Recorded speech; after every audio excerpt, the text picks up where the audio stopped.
Okay, so we're about to actually talk about start our series on um, aplastic anemia, right?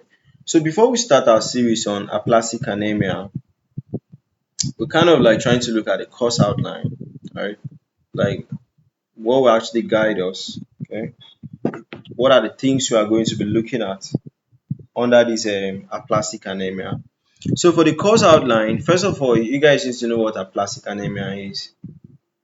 Aplastic anemia just simply means your bone marrow is failing, so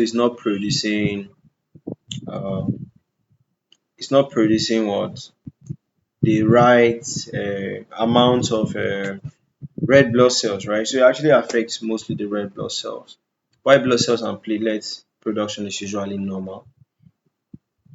Okay, so for this, we'll talk about the introduction. That will be our next video. Talk about the pathophysiology of bone marrow failure, like how does it actually come to be. We'll talk about the clinical consequence of bone marrow failure.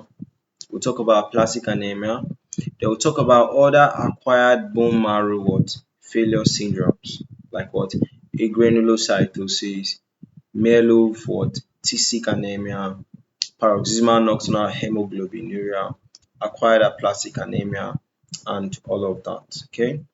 Then we'll also talk about some inherited bone marrow failure syndromes like the Fanconi's anemia, dyskeratosis congenital, amegakaryocytic thrombocytopenia, diamond blackfan anemia, Pierson syndrome, severe congenital neutropenia, Schwartzman-Diamond syndrome, then thrombocytopenia absent radii.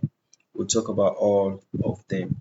Okay, so that will actually make up our course outline for studying aplastic anemia. All right, so catch you up.